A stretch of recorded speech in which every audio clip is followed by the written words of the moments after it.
Greetings, dear friends. Your invaluable support is our strength. Don't forget to like, subscribe, and share this video. This greatly helps the growth of our channel. Leave your comments. Your feedback is very valuable to us. And now, to the most important and current world events. Let's go.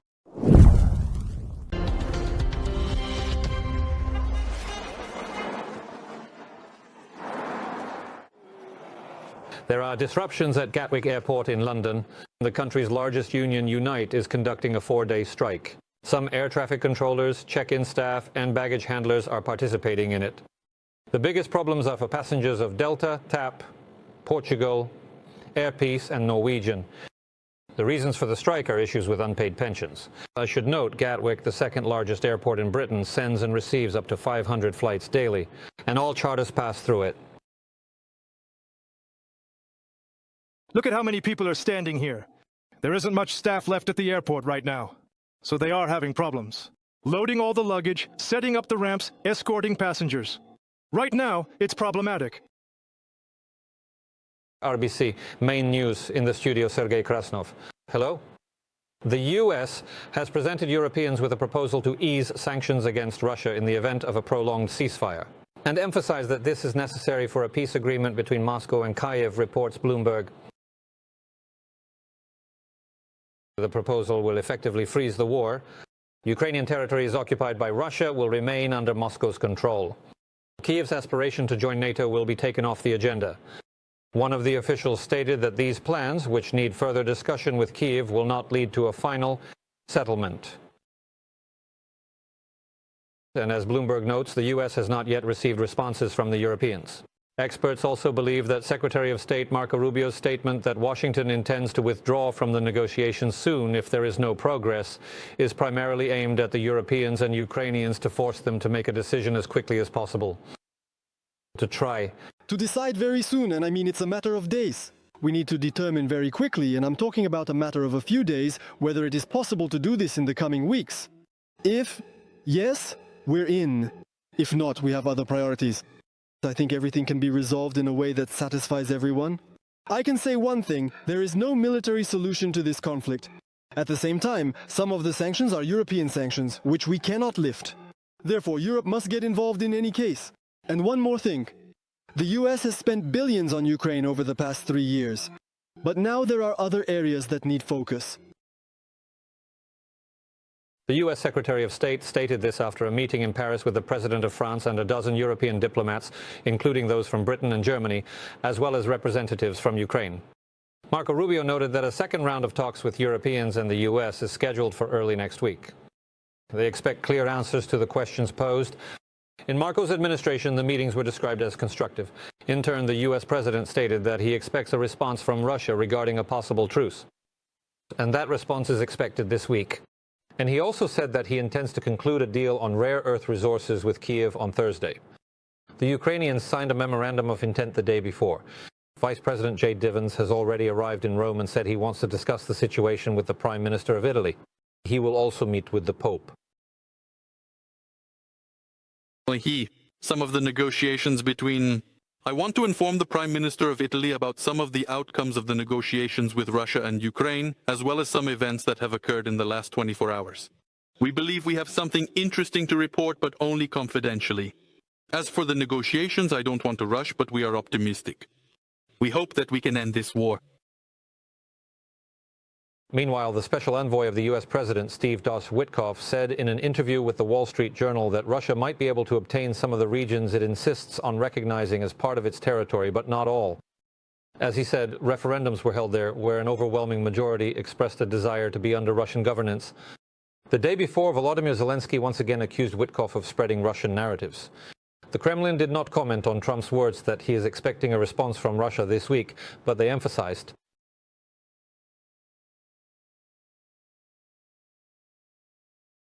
the world is only in conflict to secure its own interests and is open to dialogue. We continue this.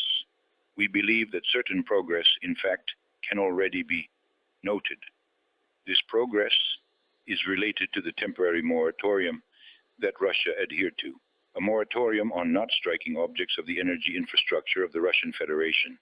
I have a voice. He will say he is Ukrainian. Therefore, there is some work being done. But, of course, there is still a lot ahead. It's difficult. With what appeal? To make peace? Europe. Time. Breathe. Further militarization. My Europe? Ukraine. Further, what we have heard from Europeans recently is unlikely to happen. Russia and Ukraine conducted an exchange of the bodies of deceased soldiers. Moscow handed over 909 bodies to Kiev and received 41.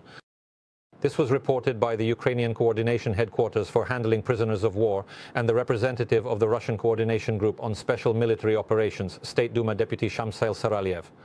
The bodies were handed over from the Kurakhove, Pokrovsk, Vuhledar, Luhansk, Zaporizhzhia, Bia, Sumy, and Kharkiv directions, among others.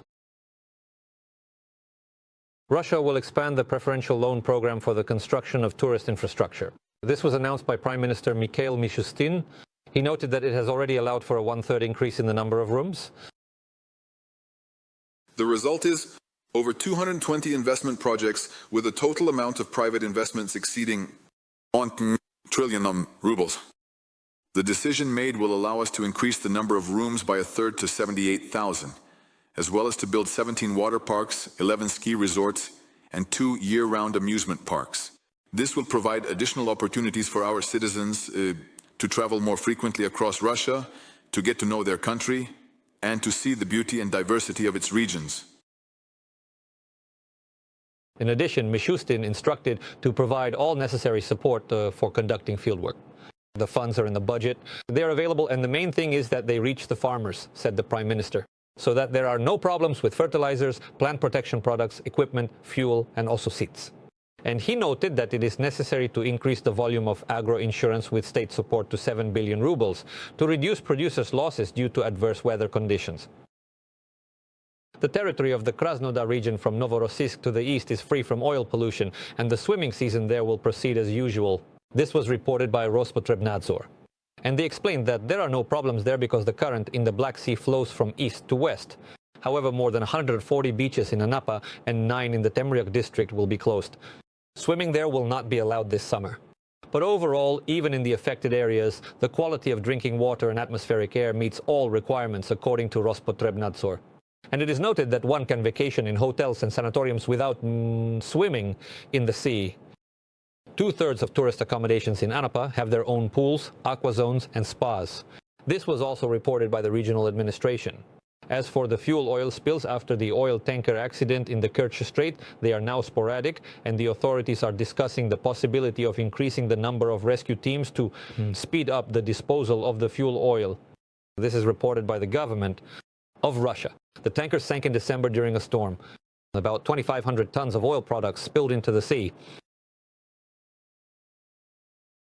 The United States has introduced a port fee for Chinese-made ships, which will start being collected in October and will be increased over the next 3 years. Ships and shipping are vital for the economic security of the United States. And the new tariffs are necessary to eliminate the threat of supply disruptions to America. They also send a signal that businesses should order ships that are built within the states themselves. This was particularly emphasized by a White House representative at the trade negotiations. His name is James Inherit. And as part of the first phase, starting October 14th, a fee of $50 per metric ton will be charged for ships built in China and owned by Chinese companies. And increase it every year so that by 2028 it reaches $140. For ships manufactured by China but owned by companies from other countries, the duty will be lower and will not exceed $33. For containers, up to $250 per unit will be charged, and in China such tariffs have been called unjustified. Australian Katy Perry stated that she will fight to the end. I lost everything. You know, this is the label I dreamed of since I was 11 years old. And now I've lost the trademark. I was told that I can no longer use my own name on my own fashion label. I did everything with my own money. I built this business with the price of blood, sweat, and tears. This shows that you can have a trademark since 2008. But you can still lose it because of some American conglomerate. I ask, where is the support from our Australian legal system? There is none. They let me down. Listen, I have 2 small children, so I keep fighting.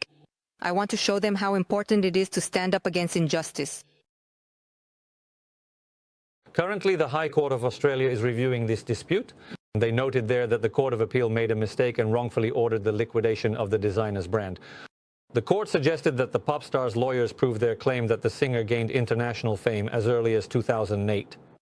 Such conflicts, by the way, are not uncommon in Australia. For example, Burger King restaurants operate on this continent under the name Hungry Jack's because at the time the franchise was opened in the country. The trademark rights to the name Burger King already belonged to another restaurant. At the Mossavet Theatre, there is a premiere of the play Marriage, based on Gogol's work.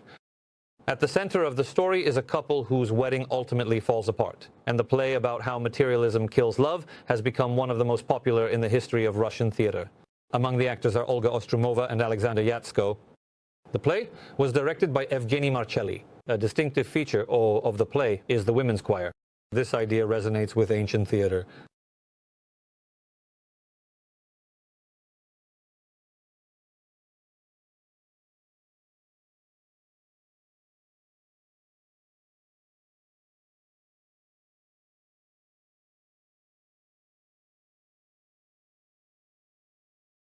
And it probably stemmed from the desire to give a rather mundane, simple, everyday story, a certain character, something very serious, broad, powerful, perhaps even of a cosmic scale.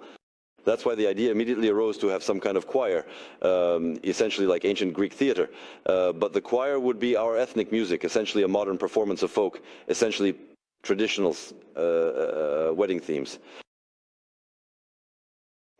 That's why it arose. We watch the main news. Stay with RBC to stay informed about events.